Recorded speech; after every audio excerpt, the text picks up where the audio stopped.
Sekitar 50% surat suara Dewan Perwakilan Rakyat DPR RI telah selesai dilipat di gudang Komisi Pemilihan Umum KPU Kota Denpasar.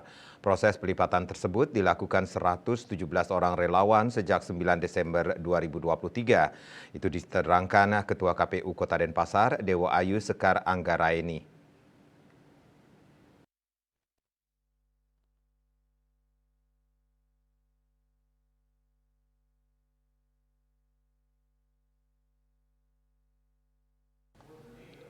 Dijelaskannya bahwa surat suara diterima KPU Kota Denpasar pada 6 Desember 2023 lalu. Kemudian pihaknya langsung mulai menyiapkan proses pelipatan di gudang KPU Kota Denpasar di Gor Kompiang Sujana.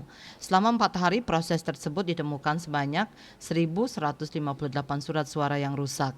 Sementara itu jumlah surat suara untuk DPR RI yang diterima KPU Kota Denpasar sebanyak 507.697 lembar surat suara. Melihat dari capaian selama 4 hari, diperkirakan proses pelipatan surat suara untuk DPR RI ini akan selesai dilakukan sekitar 3-4 hari ke depan. Maka proses pelipatan akan dilanjutkan lagi untuk jenis DPRD Provinsi Bali. Rencananya jika sudah selesai untuk satu jenis surat suara DPR RI ini, akan dilanjutkan dengan pelipatan surat suara DPRD Provinsi.